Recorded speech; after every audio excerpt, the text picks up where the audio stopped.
Hello, everybody. Welcome to Seahawks Coast to Coast. I'm Joe Stevens. To my left is ZachTalksHawks on a special Tuesday episode, Christmas Eve.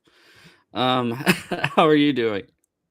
I'm doing pretty good. I'm pumped for the show. Needed to get tonight's show off the ground, and I figured that we could do it today rather than tomorrow when I'm sure we have things going on. So, and anybody that's watching, I'm sure they have Christmas Eve plans. So, got a lot to talk about this week. So, really pumped to be here on the show. And yeah, we'll see how this goes.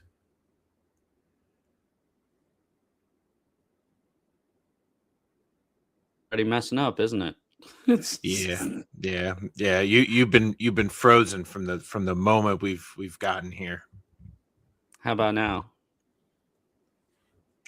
No, just your goofy face, frozen in time. Yeah.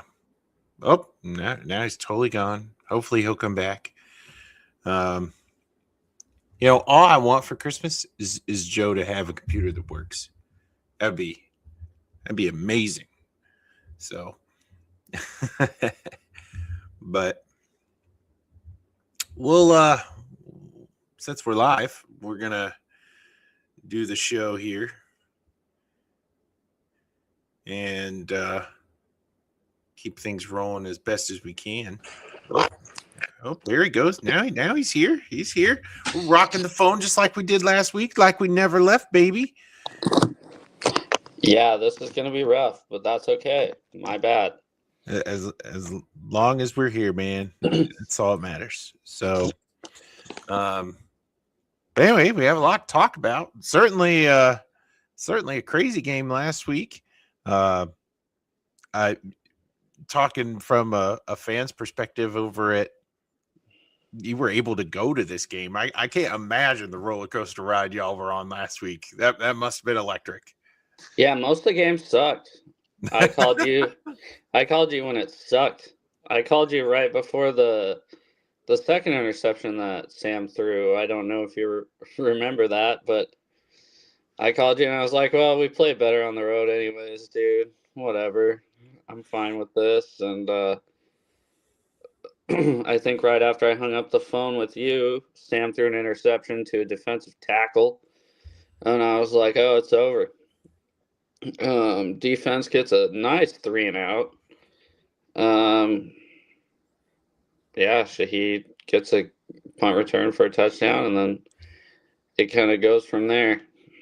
Yeah, I see the chats here, Bebop Jones. I think I've seen your stuff in the one Facebook group that I'm on with the NFL. I forget what that's called. NFL prognosticators or something like that. That's a cool little group on Facebook, Joe. If you're not in there, it's like a whole bunch of like niche NFL YouTube creators, and we all just throw our stuff in there. So so thanks for hopping in, Bebop. Yeah. I'd like to say, we handled this with as much grace and civility as we possibly could, and just shrugged our shoulders, and we could look at you honestly and go, we never had a doubt. But yeah, we were phoning it in. Yeah, I'm not gonna lie. Most of that game sucked. Actually, I lied. The first offensive drive, that screen pass that Sam threw to Kenneth Walker that went for, I think, 50 yards, 55. It got down to the 5-yard line. Yeah.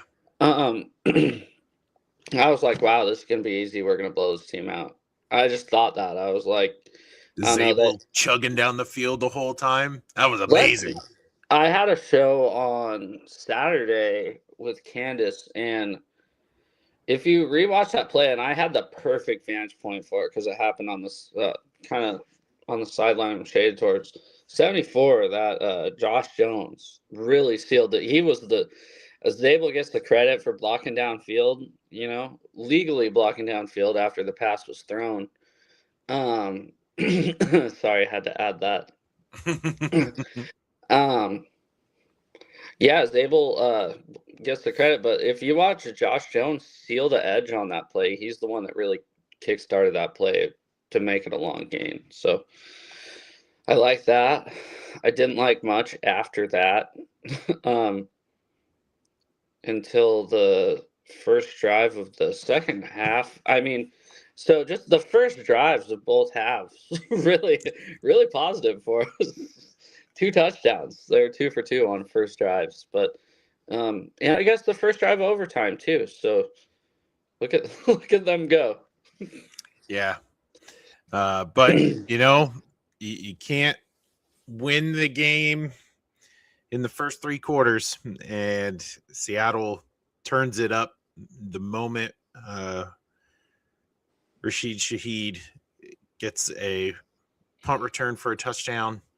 And really, that's kind of like that's the fuse that they needed to really wake up and start playing. And I think it is safe to say that with that move at the trade deadline, man, 2025 trade deadline winner, Seattle Seahawks, because Shaheed has come into his own. And the 24 deadline winner. Yeah. And the 23 deadline winner with Leonard Williams. I was talking about that with my friend as we were leaving the game. He goes, name a better in-season trade than Shaheed right now. And I go, Marshawn Lynch. He goes, okay, I'll give you that.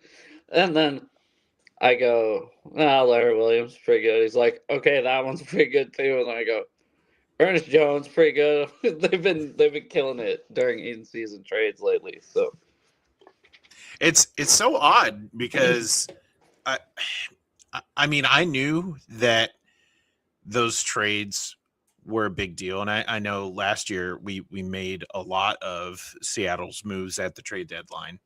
But this year, at least for me, this trade, like, you kind of hope when I think about baseball, you kind of hope during the baseball trade deadline that if your team's in the mix, they make moves, and that gets talked about way more than like the trade deadline's still a big deal in the NFL, but there's so few it's teams not baseball, though. Yeah, it's not baseball, right?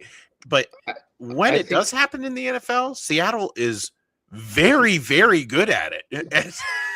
You're and they're right. not huge names either.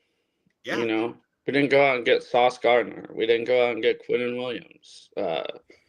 We got the need for Sheed, and he's really the first few weeks of having him. The first 3 weeks of having him, we were both kind of like, okay, what was the point of this? I think the last 2 games alone are worth a 4th and a 5th round pick when it comes to the game-winning drive against the Colts, and it comes to the punt return against the Rams, and not only the punt return in the 4th quarter, sorry, but the 30, I can't pull up stats right now because I'm on my phone, but 31-yard rush. I'm like 90% sure it was a 31-yard end around the very next drive. Yep. 31. So, you nailed it. Yeah. You don't need stats. It's all in your brain. Oh, yeah. So, yeah, anything you want to talk about specifically about the Rams game? Do you want to talk about how they've been crying about all the calls that have gone against them? Because I have some stuff to bring up if you want to start there. Yeah, we can start there. Okay. Now I remember I can use my computer to pull stuff up. I just can't use it to let's see, what's the first one? What do you want to start with? Do you want to start with the illegal man downfield because that was in the first quarter? Okay. Nope, that's a different one. Okay. Controversial illegal man downfield. Does he look downfield to you? Yep. They said he initiated a block, and that's why he was downfield. Can you run block on a pass play? And if he winds up making a block facing the opponent's end zone, or facing your own, that end of the field, that's Yeah. still a penalty. So are you allowed to run block? Are you allowed to drive a guy down the field on a pass play? No. That was their argument. Well, he initiated the block. Okay. You can't go past that yard buffer for illegal man downfield. So he was downfield. Actually, to toot my own horn here, they threw that flag. I totally thought it was against us. But as soon as they threw that flag, I go, illegal man downfield, and they called it. And like 5 people next to me goes, how did you do that? And I go, that's about the only penalty I thought of during that play, and it worked. I didn't realize that it was such a controversial call till I got home afterwards.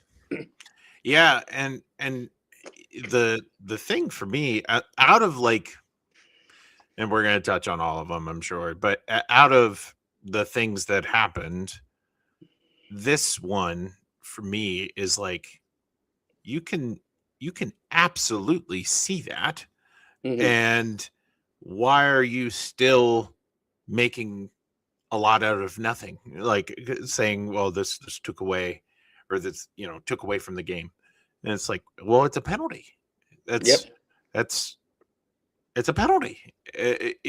I don't care if you don't like it, if they called it. Mm-hmm. It's holding. You say it all the time. Holding happens on every play. And here, this happened, and they called it. There's you can't be mad at it. I could understand if it's something that doesn't exist, but it's right there. And this one was really frustrating. But there were others, and I'm sure you're going to bring them up. Yeah, we'll talk about the 2. I just got 3 really. The next one we'll get into, unnecessary roughness on Ty Okada. This happened right freaking in front of me. And I was on the far sideline. So this happened on the Rams sideline. But I could see it, basically, Ty Okada's back. And they waited till the play was over. That number 18, Turd Ferguson, by the way, for Oregon, that used to fake knee injuries against the Huskies. He was the same guy that went down. So Oregon was running their 2-minute offense. He went down with a right knee injury and then grabbed his left knee. And then he kind of, Kirk Herbstreit called him out when it happened and said, oh, I guess Ferguson forgot which knee he hurt. That guy spun the ball. And that's when the alarm happened. Alarm happened again, just like last week. So anyway, he spun the ball. Oh, come back. Everything worked. And then you left. Now we're back. And just like last week, I'm back after the alarm going off. It mutes my phone. The ref didn't throw. Spun the ball. The ref didn't throw the flag until that guy spun the ball. It was that late when he threw the flag. So I was like, oh, okay, that's on them. And then when they announced that, that was the maddest I was at a call during the game. I mean, I haven't been that mad in a while because it seemed like they were like, I hit him pretty hard. Maybe we should call that. And that pisses me off. Yeah, I agree. I just think that, at some point you got to be able to hit somebody. And, Okada's been playing really, really good for us this year. And it's a shame that that's like a blemish on him now. Well, and you saw it at the end of the game. So the Puka touchdown in overtime, Okada had a great line on Nakua. And it's like he pulled his shoulders up. It looked a little like he missed on TV more than it did in the stadium. I remember it clear as day thinking, oh, well, you're penalizing the guy for hitting a guy. He's not going to hit him. Yeah. So, but just unfortunate. So you got another one? Before I bring up the big one, did you think it was an interception by Ernest Jones? Because I still don't know. I haven't rewatched it. So in the stadium, I thought the ball hit the ground. I thought it was an incompletion. So, yeah, and we texted back and forth on this while it was happening, and I have the benefit, obviously, being at home and watching it.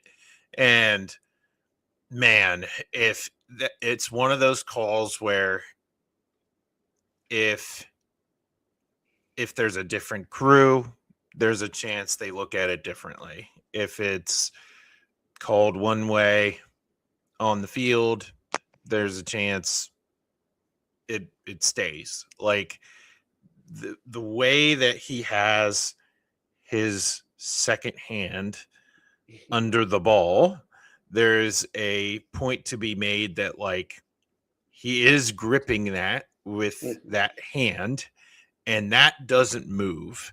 It's consistent the whole way through. And but really, like, as a fan sitting at home, that call, I'm like, I can see why they said it was incomplete.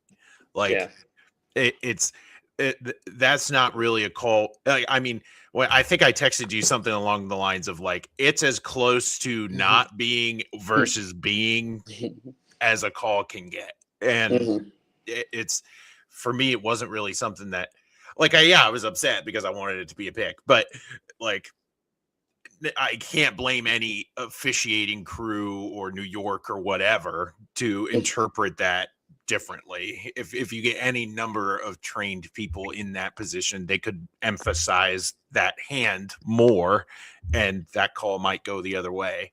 So it's yeah. I still don't know, and I've watched it. Like it's really bizarre. Yeah. Yeah, I don't know. That was just a huge. I mean, the Rams, like I said, the Rams want to say that kind of we stole the game from them, and I don't see it that way. I don't see the refs stealing the game from the Rams. You know, I see maybe don't blow a 16-point lead with 8 minutes to go. Yeah, and look, I mean, they had like 5 drives to do something, and they didn't. And play calling in the third quarter dramatically changed for the Rams. Played right into Seattle's strengths, and once they needed to turn it on again, it was, I mean, Stafford flung it anywhere and everywhere, and mostly to Puka, and it just, I mean, it worked, but you went away from that, and you have nobody to blame but yourself.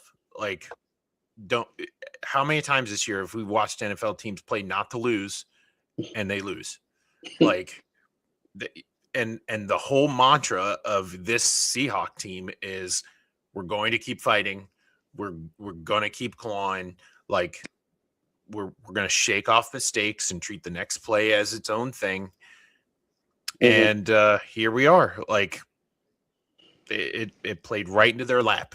And yeah, so let's get to the big one, because I'm sure a lot of people have different opinions on it. But for me, and I'm sure if you've taken a peek at it on social media, for you, it's funny, but it is the right call. And like, I think the method of how to get there could be different, but they made the right call. I have a point to prove, and the screenshot isn't the picture. So this was a game last year between the Seahawks and the Rams. So Cameron Kitchens intercepts the ball. It's the top picture. Drops it on the 1-yard line. The ref signals touchdown. He picks it up in the end zone, and it's a touchdown, even though he fumbled it at the 1-yard line and the whistle blew. So the whistle blew. They should have had the ball down at the 1-yard line, right?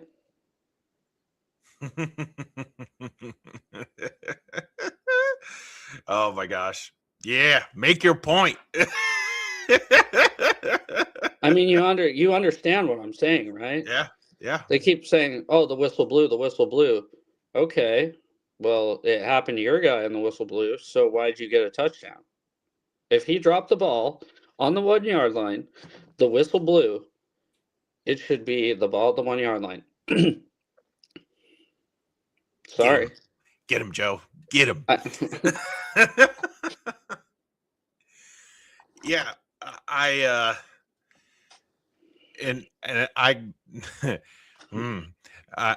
we have spoken very highly of this one particular sports commentator, and let me tell you, this year I don't know what's gotten into him, other than the fact he really likes the Rams, and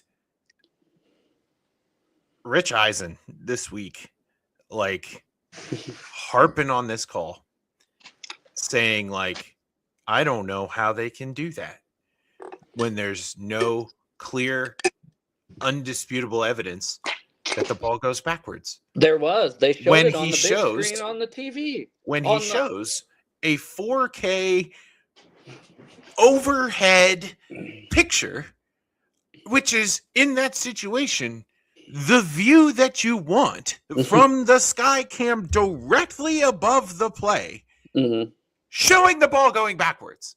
Yeah. And I'm like, my man, like, I don't know what we did to you, but you can be mad at the way it happened in terms of the refs figuring it out, because I'm of the mind of they made the right call, but it took way too long to get there, and there's no reason, none, that we should be lining up, getting ready to kick off, and now we're making a change. You're the first person that let me know that they were looking at it. Yeah. And I told everybody that. I go, someone texted me and said that's a backwards pass, and then they went like this, the play is under review after you texted me, which I know the TV lags a lot. It's delayed. behind what I'm actually watching on the field. There's no chance you're seeing it before I am. Like, I'm currently there. And yeah, and then God, they just the problem I have with it is after the game, I don't know if you heard Stafford go, I don't get how you can advance a fumble on 2-point conversion. Well, I can. It's a backwards pass, which is a fumble. Hits the defender's head, which would be making contact with the defense. The offense had a clear and obvious recovery in the end zone. What don't you understand about that? I just love all the people. I don't get it. You don't? Watch football. What's there not to understand? There was a fumble. It was touched by the defense. It was recovered by the offense in the end zone. What is hard? I get it's a funky play, right? It was sheer luck that happened. But what don't you actually understand about it? The only thing that I can't understand about it is how we got that lucky. I mean, we're the Seattle Seahawks. The luck thing doesn't that doesn't perplex me at all. That happened. You know what's funny too? That happened in the same end zone as the Romo fumble, and that happened in the same end zone as the Fail Mary. Every moment that's weird like that everybody's talking about on national TV happens in that north end zone right in front of the Hawks' nest. But yeah, it's just frustrating, the people that go, I don't get it. Yeah. And then you go, okay, it's a backwards pass, which is a fumble, right? Yeah, okay. The offense can't advance a fumble unless the defense touched it. Well, it bounced off the defender's head. And they touched it twice. Yeah, I saw it because the one guy thought he was gonna get an interception. He almost had a pick. Yeah. And I didn't even think about that. To be completely honest, I was tunnel vision till the ball in the end zone. Where Charbonnet being heads up. People are giving him too much freaking credit for being heads up. There's no shot that he was like, oh, this might be a live ball. He just grabbed it to like be a nice guy and throw it to the official. His kindness paid off. Be kind. Christmas spirit. Yes. Yeah. I just my thing is like, yes, good call. How we got there, inexcusable. Mhm. Where we live in an era where instant replay exists, where the guy in New York exists, where the refs in the booth exist. Why isn't it like, yes, we are Yeah. McNider. We're talking about the helmet doink. Why do we live in an age where it took all of this time to swap squads, get on the field, get settled for a kick, and then word to come down finally that says, hey, we're looking at this? Why didn't it cross anybody's football mind to think maybe that was backwards? Let's just take a moment and see if we got this right. And nobody should be waiting in the wings for that right call to happen. Like, nobody. Yeah, a guy from Pennsylvania shouldn't be texting the guy who's at the game going, they're looking at it, and you going, really? They're looking at it? And like, that shouldn't happen. It's 2025. Yeah. It's and you know what? That timeliness. Ooh, just hit my desk really hard there. God damn. Sorry. The ending to the Steelers Lions game this week. Okay. I have an opinion on that. You go ahead. We can talk about it in NFL news, but I just very briefly talking about it here. Timeliness is something that they could be working on. Like that's all I'll say, because it does affect the pacing of the game and what people think about its legitimacy. And we saw it twice happen this week. So that's all I'll say. We won't touch on that until we get to NFL. It's not even in NFL news. So if you want to talk about it now, I'd be fine. Oh, okay. Because there is something I'd like to get to on that. How come now in 2025, it seems like the last 2 seasons, they're just not calling forward progress for the longest time? I mean, St. Brown, when he caught that ball, he got to the 1 yard line. He didn't flip it back until he was back to the 5 yard line, pushed back 5 yards. Why is that not being stopped for forward progress? And then they come on the mic afterwards and go, it was a touchdown, but it doesn't count. And it's like, no, forward progress needed to be called. Yeah. And it's one of those deals where it's the last play of the game. There's a lot on the line, and they're like, what do we do in that split second? And I think for the refs, like, you need to be taught, like, in those split second situations, this is what you do every time, period. And I don't know what's going on in ref school, but they're not teaching it. And so, how games are officiated in terms of timeliness, like at the end of the day, this helmet doink 2-point conversion, we got to the right call by the rule book. And then the Lions game, like, it's pass interference and you can't review it, even though it wasn't, in my opinion, it was a tier 1 acting job by the defender there for pass interference, but you can't review it. And by the letter of the law,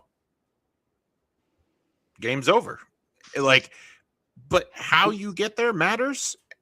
So why not, with all these resources, we wind up speeding this up so that people aren't wondering, hey, are the refs, like, do they have a vested interest in what's going on here? I'm not one of those conspiracy theorists. They don't.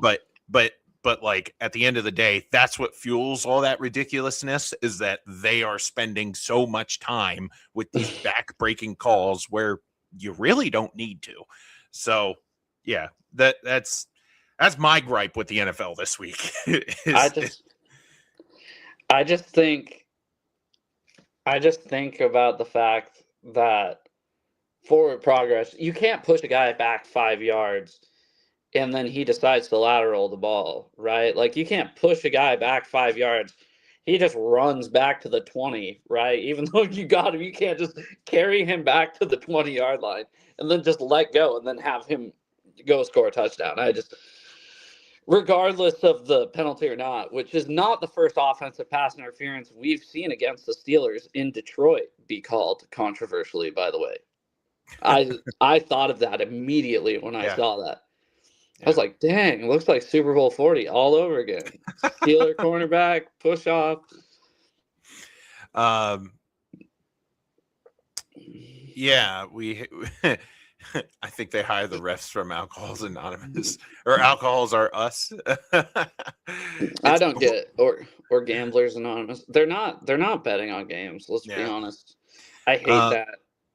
Yeah, sorry. I'm not a big conspiracy theorist there, but be more timely. I think two more things in my opinion that we can talk about with the Rams Seahawks game is, and I tweeted it a bunch because, man, there were so many opportunities for good old Sam, where I just mentioned, I'm like, lights are bright. You got to do it. And for a while he didn't. I'm talking about post halfway through third quarter comeback. Like there were times in the fourth quarter where Seattle really could have wound up just winning the game outright rather. And man, we're getting down the field here in overtime. You know what you need. I don't know if it came across to you on the while you were there, but they had it on the broadcast. It was so funny. So they sent JSN out for the coin toss for overtime, and he's like talking to the ref, and they flip the coin, right? And Seattle gets their option of what they want. And in today's NFL, you don't, the options are different than what they were back then. Yeah, it's not like 5 years ago. And JSN was like, we want to, and he couldn't make his mouth say what his brain wanted to do. Kick it. And it was like defender receive, and he's trying to like get that out, but that's not how you pick overtime rules anymore.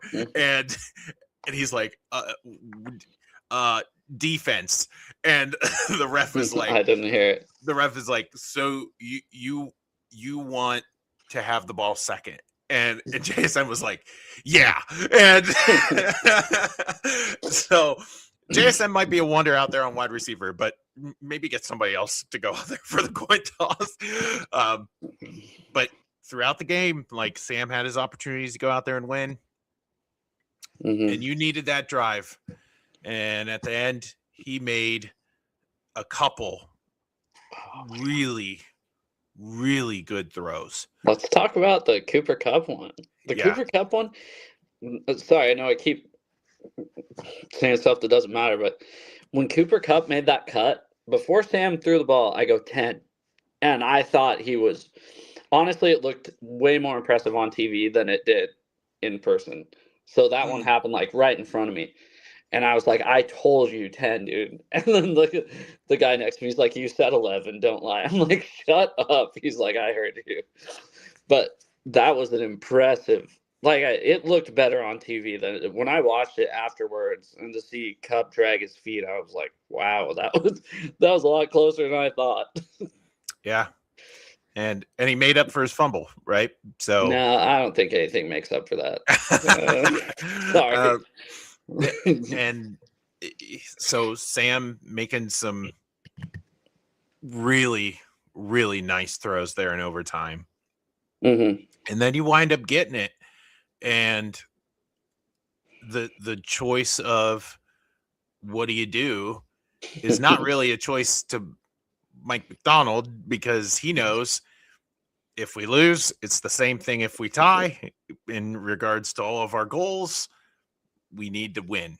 And he goes out there for the win. And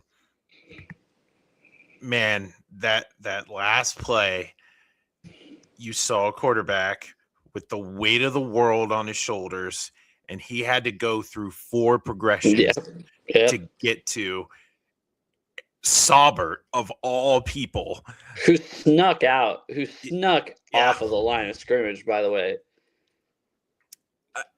And look, people are going to look at this game, 2 interceptions, 4 sacks, and go, yeah, he got lucky. But I kind of think that, like, that's the way it had to happen. We've talked about all year, there's going to be a moment where Sam's going to have to shake off the ghost, and the lights are going to shine bright, and he has to do it. And man, he did. And I couldn't be more elated for him. Him specifically, like, of course, like, you root for the team and you like the team's success, but this guy has done nothing but win in the last 2 years, and that narrative just hasn't gone away. And at home, in overtime, against the boogeyman, he did it, and I couldn't be more happy for him. Yeah, he threw. I mean, it was basically a pick six. They scored a touchdown like the next play, so he threw basically a pick six. And shout out to K9, though. I like that effort. Thank God I was still talking to you on the phone when he threw the interception of the D tackle, because I got back to my seat and I looked and I was like, what happened? He's like, he threw an interception to a guy that weighed like 300 pounds. I was like, you gotta be kidding me. Yeah, no, that was an impressive last drive, because it was. He even said after the game, it's like, there's no clock, right? Because what was there, like 7 minutes left? There's no clock. Just go out and run your offense. He did to near perfection. That touchdown, JSN, that was a good throw, too. That was an awesome throw to JSN. Let me ask you, on TV, so once again, the 2-point conversion and the JSN touchdown, that all happened right in front of me. So at home, you're sitting there. The Seahawks line up, the Rams line up, timeout, Los Angeles. I was losing my mind. As a fan, so first thing I do when JSN scores, I hold up 2 fingers. I'm like, okay, we're going for 2. We're going for 2. They line up. LA calls the timeout. I'm like, just bring out the field goal unit, dude. Let's stop him one time and then get the ball back. You know, there's still 4 minutes left, or 3:20, something like that. So I'm like, okay, stop him. Try to get a field goal.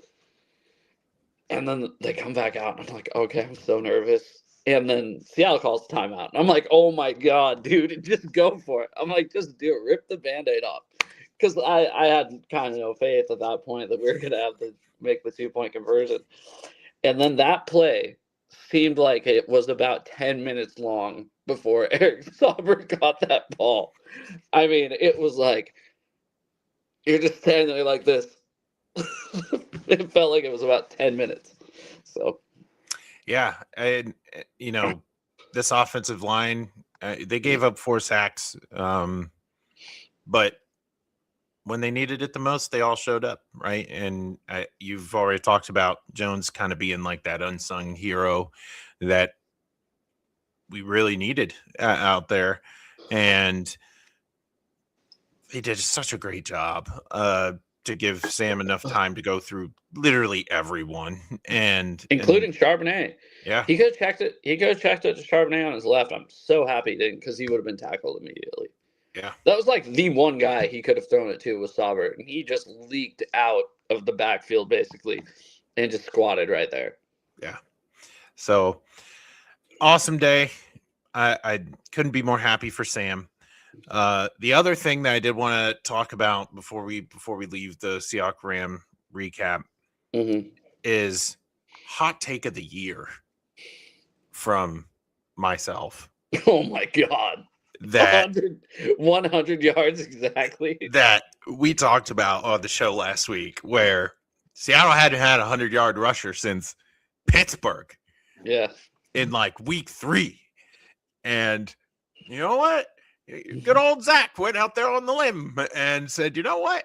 This week's going to be the week. They're going to get a 100-yard rusher. A stat that you didn't even know when I said it. You're like, And don't you know, Kenneth Walker, my man, never a doubt. 11 carries for 100 yards. By the skin of his teeth. I mean, it might have been 99.9, and they had to round up. That was by the skin of his teeth, 100 yards. But honestly, I think as much as the 100 yards, that 55-yard screen pass really just a big of a deal. He played a tremendous role.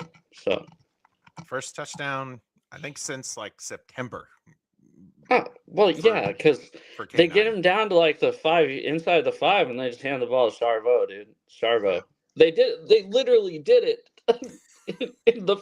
He had a screen pass go for like 55 yards. They're like, hey, let's put Charbonnet in the game and see what he can do. Just pounded it in. So yeah, good stuff. Yeah, what do you got? What do you got for injuries? I know there's some big ones. It sounded like Eamon Warrior's going to be fine. It sounded like if the Seahawks decided to kick a field goal in overtime, Eamon Warrior was going to be back out there. So that's a positive. Yeah. So let's bring this up.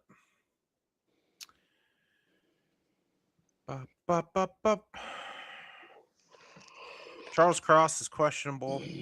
Kobe Bryant is also questionable.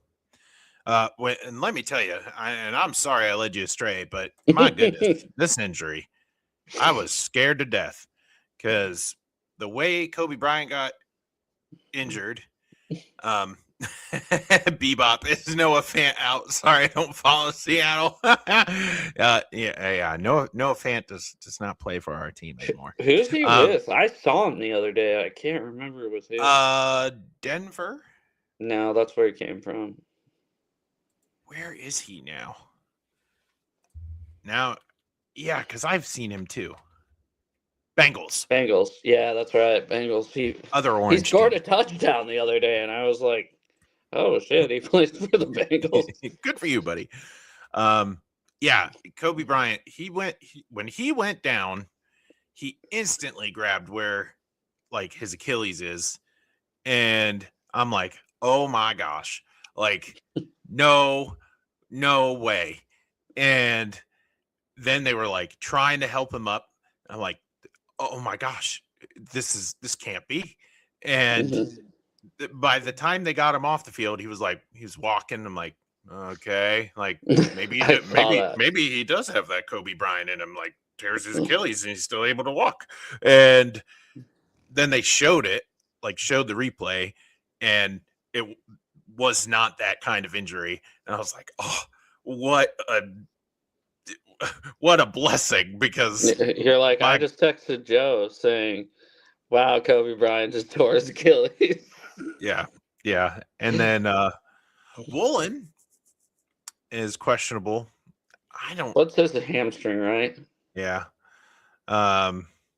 It's hard to do this on Tuesday, and I'm happy we usually do this on Wednesday. Me too. Because there's just it's like, maybe he'll play. Hamstrings are weird. Yeah. So that's that. You wouldn't happen to see the Pro Bowl roster got announced. That's on our NFL news. Okay. Just real quick, Panthers preview. The Panthers played awesome last week. I watched them. I think the Seahawks, I don't think this is going to be a letdown game from them. To be honest, I think they're, like you said earlier, dude, mind over bullshit. You told me that earlier this year when I never heard it before. And this is that Seahawks team to where they can beat you by 35 or they can beat you by 2. But as long as they beat you, that's all they care about. So, yep. The mob, baby. Good stuff. I think Carolina wasted their win. Should have saved it for this week because we've been picking Carolina games for a while now, and it's every other week. So the only concern I have is if Carolina Mike's going to be there, I think that's going to be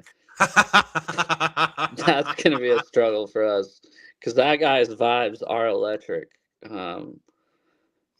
I hope he gets his 100,000, 150,000 soon. Yeah. I'd love to see what he'd do with it. So yeah, Merry Christmas, Bebop. Yeah, tomorrow's a busy day.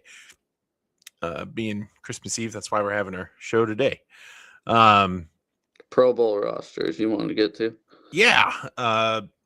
JSN, Witherspoon, Rashid Shaheed, Sam Darnold, DeMarcus Lawrence, Leonard Williams, all making the Pro Bowl for the Seahawks. You notice there's a couple names that aren't on there. Yes. Okay, for one, if we're in the Super Bowl, the Pro Bowl games don't matter, dude. We're all going to be prepping for the bowl. So the real bowl, the Super Bowl. So you tell me what's your biggest snub. Byron Murphy. See, I was tied. I think Eamon Warrior is just as much of a snub as Byron Murphy. It's hard, but it's I think rookie breaking into the Pro Bowl, like, I don't know, go pay your dues, kid. You heal up, buddy. I think maybe making the Pro Bowl roster might make you sit out a play or two, but never. Hey, I'm gonna knock on wood here. All right, not a game. Just drive or so. But yeah, man, Murphy has just been so good this year, and I know part of it's because of all the other players we have on defensive line, but man, He stuffs the run so good. He gets after the quarterback, but what he does in the run game is just as impressive, if not more impressive. So yeah, I think we're in agreement there. Those two names really jump off the page at me. I was pretty surprised Sam made the first list. I thought he'd be an alternative. Well, they're going to need some alternates for our players because we're playing in the Super Bowl. So, but I'm surprised that Jason Myers didn't make it, I guess. Yeah, he's been electric this year. Knock on wood. Yeah. What are some other players that Gray Zabel was another one. I know it's kind of a popularity contest with offensive linemen. Yeah. But I was actually kind of surprised that he wasn't on there. The first thing I scrolled to after Darnold, because I knew JSN was going to make it, was offensive line. I was like, oh, Zabel's not on there. Yeah, for me, he falls into the Imamori camp where it's like, hey, you're a rookie. Like, you're really, really good. Like, you're going to be a Pro Bowler all the time. And, I'm bummed he's not in it. But, you want greatness to be recognized. So, I think getting a ring will probably solve that problem. Exactly. We have some good news for us here. I believe it's right there. Look at that. The 49ers kicker is perfect this year. We should talk about it. Just keep talking about it. I hope a broadcaster says something about him being perfect during the next two games that they play. Yeah, me too. It would be great to see him fall apart in the last week of the year. So it's fine. He can do it this week. I don't know. I mean, he can start this week, but if he continues next week, that'd be fine too. So I think, I know there's some 49ers fans watching us right now, but the way that the 49ers think they got this thing locked up is actually nuts to me. It's like they watched the Seahawks week 1 thinking that's who the Seahawks are. And then they go, oh, you only scored, 18 points against the Colts? Well, you let the Colts score 30 points last night. And Phillip Rivers went, his first two drives were just marching on the field touchdown drives. So, I guess maybe it'll be a good game, but I don't think the 49ers fans should be as confident as I've seen them online. It's been quite a whirlwind. It's crazy that this division is as good as it is. 3 teams deep. It's it's wild to think like we used to be competitive, but like the NFC South kind of competitive where everything is all up in the air and they're all mediocre and not anymore. Like it is the cream of the crop just beating the snot out of each other, and that makes for some good football. So as the SEC would say, it just means more. it just all means right, more. just means more. So yeah, I think next couple weeks are gonna be wild and crazy. Oh my gosh, here we go. So I want to quote him on this. I don't know. I can't even read that. I don't know if they quoted him on this, but he did say, he literally said, I don't really believe in concussions. I think they're all in your head. He is correct. Concussions are in your head. 100%. He's right. But just not in the way that he was saying it. He's a dumbass, dude. What is going on? I thought he was chill. Me too. I don't know. He's had a terrible couple weeks. I think for a fan, I try to when this kind of stuff happens, like I do try to not look at the jersey and just take a step back and be like, man, this is like a young human being who has more money than I will ever sniff at in my lifetime. And he is playing a game for crazy amounts of money and fame and fortune.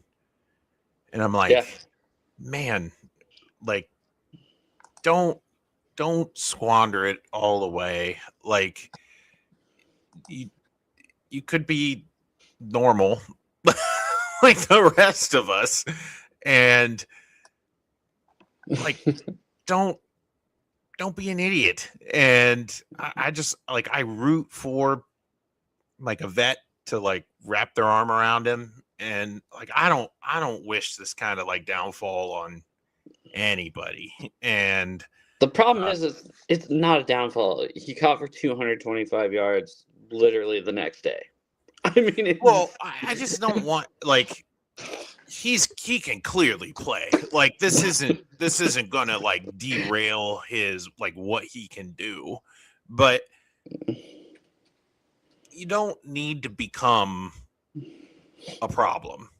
Like you can just be loved and adored and be unproblematic and live your fancy rich life.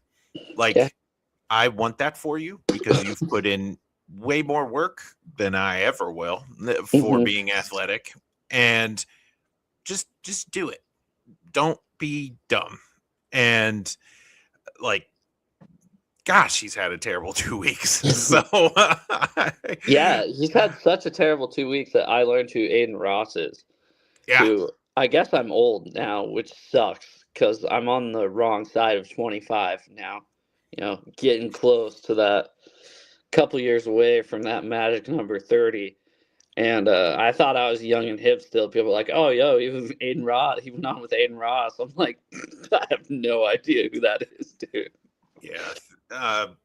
I'm 31. There's no hope for me knowing who Aiden Ross is. So did you say you're 31? No, yeah, you're not. We're like revealing all of this here right now in front of the world. Yeah. Yep. You're only 31? Yeah. Dog, I thought you were way older than me. That like breaks my heart a little bit, but yeah. You're mature, dog. It's being bald and having a beard and doing what I do, and it's yeah. No disrespect, dude. I thought you were like at least 35. My bad. Breaks my heart. Yep, Yeah. 31. 1994. Well, and your internet works, so. Anyways, that's my bad, dude. Yeah, I hope for your 30th birthday you get a computer and internet that works. Maybe that's like a rite of passage. It worked forever. It just got old, I guess. Oh, man. Yeah, I guess that's we our gonna last talk story. about that? Oh. He's an idiot. Go ahead. Do you have anything? I mean, he's a dumbass. You can't do that. Dude, that voided $50 million of guaranteed money. You can't do that. No. What are you doing? And then he made, so the funniest part, I guess not funny, it's kind of sad, but Chad Johnson and somebody else was saying, oh, the guy definitely said a racial slur or something. I've been hearing that. And then the footage came out and it was like, no, no, he did not, dude. You're just trying to cover your ass for being an immature idiot like you've been your entire career. But it's gotten worse. I was talking to my friend. He goes, he always takes the bait. I go, yeah, when it's a defensive back. This is a whole nother level. And I can't believe he only got suspended 2 games. Yeah. I mean, what are we doing? Like, this is Antonio Brown taking his shirt off, leaving the field kind of thing. Like, you are on a team fighting for their playoff lives. You are their number 1 guy. And what are you even doing over there? It's like the third quarter of the game. It's not like it's pregame and we're walking around the field. It doesn't make a difference anyways. Like, you as a professional athlete. Sit your butt on the bench and go watch film. Like, yeah, exactly. What are you doing? I know. And I root for DK too. Like, I have no like hard feelings towards him either. And I was just like, he's just an idiot. He's just such an idiot. Unbelievable. How do you do? Like, I don't know. And then to think in today's day and age that no one's gonna see it. Yeah, it was on the broadcast. Yeah, that was nuts. They literally panned away. And then I was surprised he was playing the second half, to be honest. Not that the Steelers would take him out, but I assumed that the league was going to call in and be like, hey, get him the F off the field.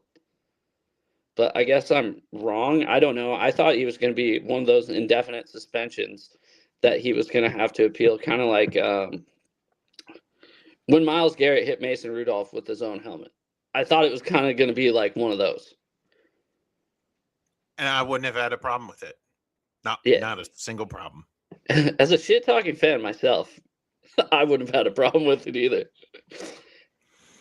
Oh, man. I called Philip Rivers crybaby, dude, when I was like 12 years old, dude. He looked at me. Oh, he went dagnummit. Dude, he looked at me. I'm like, go ahead and cry, you little crybaby. I was 13. Yeah, because, I was 13. He's a nice man. It was when Earl picked him off twice his rookie season. I don't know if you remember that game. But, I went to the visitors tunnel, dude, talk some noise. Now, if I was 13 and ran into DK Metcalf, I might be looking a little different now. Imagine if freaking Philip Rivers has the same temper as DK. I don't think that works. God, I just don't get, like, and I like him too, and I root for him. And I just go, my wife, who loved DK Metcalf when he played for the Seahawks, because he's like built like a freaking Hercules, right? And he's a superhero, and everybody knows who DK is. And she literally said, she goes, I'm really glad he's not on my team anymore. I feel like that's not good for a team to have a player do that.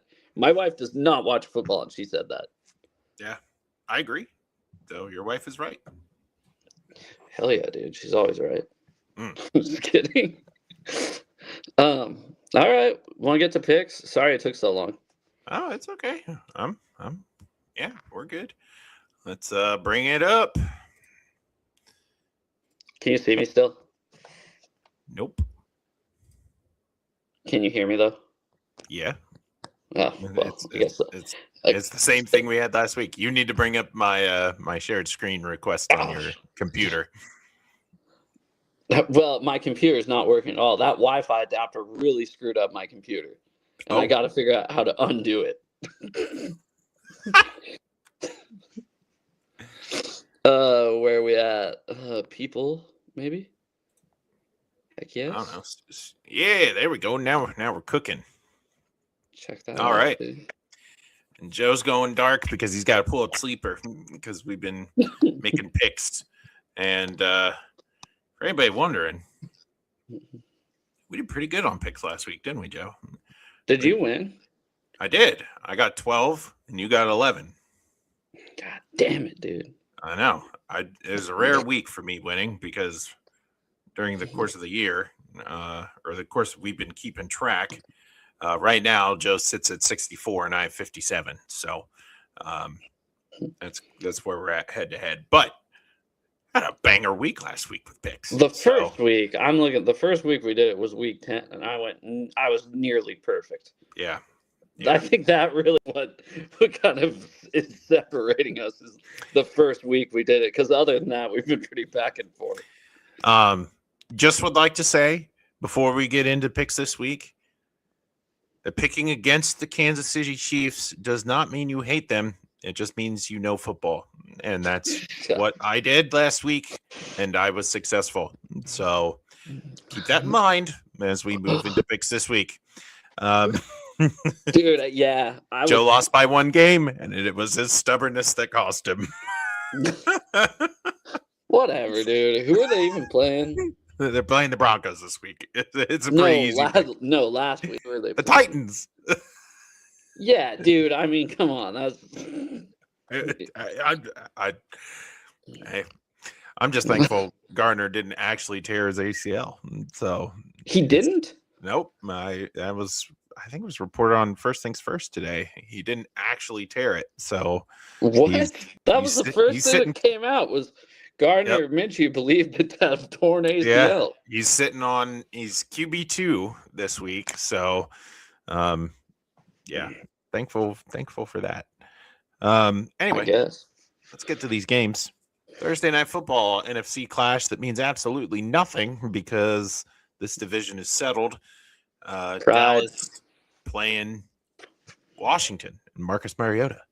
Or no, Jalen Daniels, maybe? No, I think they're Daniels for the rest of the year. Or not Jalen Daniels. Is it Joe Johnson? Josh Johnson? Josh Johnson? Yeah, I think Mariota's hurt. Yeah, it's the Cowboys. Screw it, dude. Yeah, whatever. Give me Dallas. It doesn't matter. Detroit on the road playing Minnesota in a game that the Lions need to keep their playoff hopes alive. Now, did you hear he was quarterback for the Vikings? I don't think JJ's back this week. Did you hear who's playing? No. It is Max Brosmer. So in that case, give me the Lions because I've seen what Max Brosmer looks like.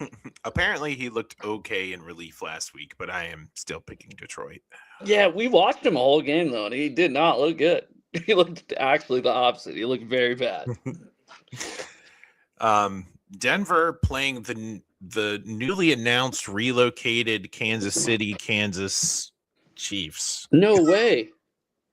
Yeah, you didn't. Where am I? Am I under a rock?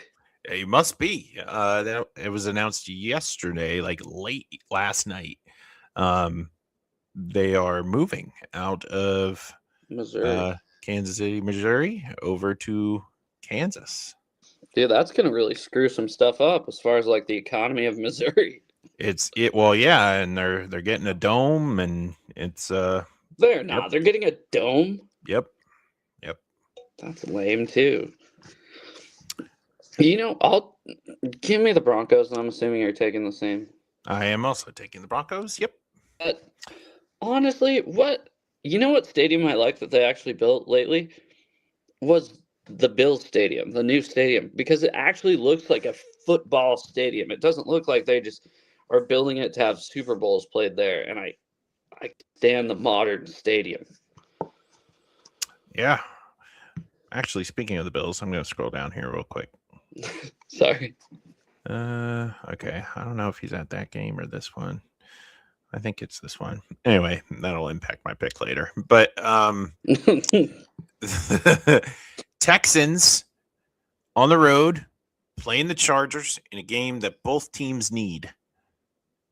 Where is that? Oh, it's right up there. Yeah, give me. Oh, that's on Saturday? Yep. Sweet. Yeah, give me the Texans, dude. I still can't trust this Texan offense, so I'm gonna pick LA. I want to believe, man, but they're just give me the Chargers. And then the second Saturday game is the Ravens, newly eliminated. I think they're eliminated.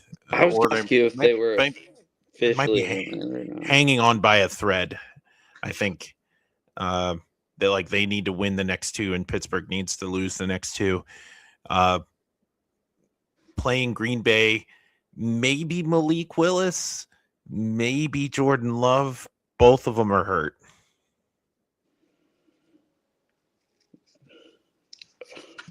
Wait. How many games do the Texans have? Or the Ravens? How many wins? They're a 500 team. They're 7-7. How many games do they have left? Two? Like, they can finish 9-7, so can Pittsburgh. And then I think the Ravens get in off of like common opponent tiebreaker. You can't finish 9-7 anymore. These aren't updated. 7-8. No way. They are. Yeah. Look at that. Sleeper. What are you doing? Sleeping. Sorry, that was just. I was just like, sorry. Yeah, up here they're updated here on the screen, but yeah, in our sleeper app they're not updated. That's bizarre, man. Wow. Yeah, I was just doing math in my head. I'm like, no. Yeah, give me the Packers. Sorry for this shot. Yeah, I'm picking Baltimore. Back against the wall. I want that last week of the season to matter in the AFC North, so give me Baltimore. Oh, so they can still win the North. Oh, wow. Yeah, yes. I see what you're saying. Yes. Those numbers were wrong, but the intent of those numbers were still right. Yeah. No, I get it. Buccaneers. Man, didn't they fall off a cliff? Early in the year, we thought they were so good playing the Dolphins. To beat our asses. Okay, I'm picking the Buccaneers. Same thing I want. Week 18 to matter. So if the Buccaneers lose or win and the Panthers lose to us, then that game will be for the division. I'm also picking Tampa Bay. It has occurred to me that Madden is different than real life, and Quinn Ewers might not be the answer in Miami. Hey, he didn't allow. How many points did they allow? You're right. He didn't allow like 45 points. That part wasn't him. Patriots playing the Jets. Patriots. Yeah, give me New England and what will be a stinker in the 1 o'clock window.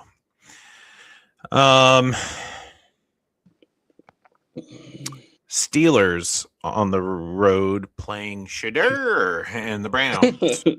Okay, just because you want this game to matter, I'm picking the Browns, dude. I am picking Pittsburgh. I cannot comprehend them finishing one game above 500, so they need to win this game. So I'm picking Pittsburgh. Jacksonville, the media's new darling, because we're just going to completely forget what the Seahawks did and go, well, Jacksonville beat Denver, so now they're the best in the NFL. Yeah, or what the Seahawks did to Houston. Like, we were all looking down at those games. Or what the Seahawks did to the Jaguars. I don't know. We're just Seahawks fans. What do we matter? playing Old Man Rivers and the Indianapolis Colts, who are now on life support for their playoff hopes. So they're not eliminated yet? Nope, they need to win. Oh, dude, give me the Colts, dude. You know, I picked Indy because here I am, a fool going back to the well. Old Man Rivers is going to save Indianapolis. I'm picking Indy. It looked promising at the beginning of last night. So yeah. A game with two NFL rookies where, is it crazy to say Tyler Shuck is the best quarterback out of this class on the road playing Cam Ward? That's not crazy. Honestly, I don't think I'm picking him. Think. I'm picking Tyler Shuck. I'm picking the Saints. I'm picking the Titans because they're at home, but I think I don't think Cam Ward's going to be very good. We'll skip Seahawks Panthers, say them for last. The poor punching bag of the NFC West, the Arizona Cardinals, who for some reason keep completing passes and yet not winning games on the road, playing Joe Cool and the Bengals. Yeah, give me the Bengals. They showed that they're not like done. So yeah, I picked the Bengals winning this game 55-50. Yeah, maybe. It's the most Cardinal way to lose at this point. I feel so bad for them. And that's the most Bengals game ever, too. So. Exactly. They fit each other. Buckle up, Buttercup. We got a tank bowl in Las Vegas. Yeah. Giants on the road playing the Raiders for the number 1 draft pick. You know, the only thing that Pete Carroll could do to piss off the Raiders fans more than he already has is win this song going with the Raiders. I agree with you, baby. Throwing it back to Lovie Smith. Give me Pete Carroll and Geno Smith and the Raiders. I came back to them. I've picked against them for so long after trusting in them for so long. And we're back, baby. I'm picking the Raiders. They almost, I don't know if you watched that all last week. They were close against the Texans last week. Yeah, makes no sense. NFL does not make sense this year. Apparently, well, sometimes it does to us because we get banger pick weeks like we did last week. But hell yeah, dude. Bills second to last game at their at their current stadium, hosting the Philadelphia Eagles. Eagles wrapped up playoff spot. They're fighting for seeding. Buffalo still has a chance to get the division. What was your take on this? You said you wanted to come back to it or something. Yeah, I have a buddy who is a diehard Bills fan. He's more than a buddy. He's like a dad to me, and he is planning a special outing that might involve this game, might involve a game in the future. I don't know. So I know that he had ambitions to go to one of these games. And I really, even if he doesn't go, I want the Bills to do well for him because he's been a diehard Bills fan, and like these are the last games that they have. So I'm going to pick Buffalo here at home. Want to see Bills Mafia at this particular park and well. Yeah, no, I'm with you on that. Yeah, go. So, yeah, I'll pick it with you. Even if they don't wind up going, I'll root for Buffalo this week. We have here on Sunday night. How crazy is this? Like in the beginning of the year, you would not have expected Bills 49ers Sunday night football to be a banger, but here we are, Bears, going to Santa Clara to play the 49ers. Yeah, give me the Bears. The 49ers are so, I touched on it earlier. They're so cocky that they have this division locked up already. And you got to beat the Bears first. So, I am also picking the Bears. this is out of pure selfishness. Me too. I need it to stop. So I'm pulling a Joe Stevens card and I'm picking out of selfishness. So give me Chicago on the road. And then we have the Rams Monday night against the Falcons. I wish. Me too. Yeah, I'm picking the Rams. I'm also picking the Rams. I wish that I could say otherwise. Yeah, I'm also picking the Rams. All right. 1 o'clock slot for all of us cultured folk on the East Coast. Okay. Yeah, we were here first.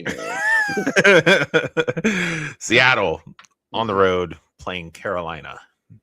Give me the Hawks.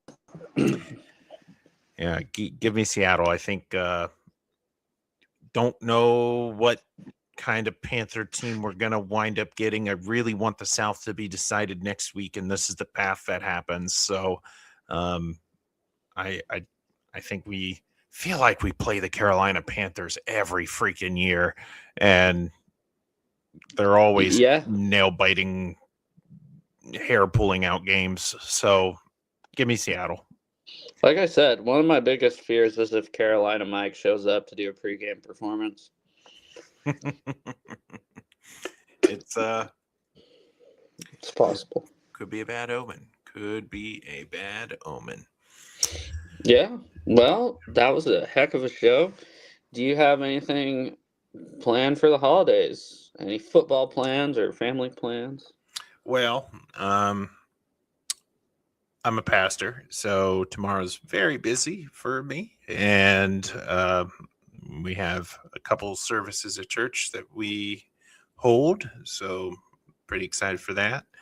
And gonna wind up on Christmas Day, at least in the morning. We're gonna have Christmas here with the immediate family, and then I have a 5, almost 6-year-old and a 4-year-old, and so Christmas is a lot of fun right now. But everybody in my family, my kids and my wife, they're all sick. So that sucks. I don't know if we're like going anywhere. There's a good chance that we're gonna be sick and we can't travel. So there are plans on paper, but my optimism is waning with each passing day that we're actually going to wind up going anywhere.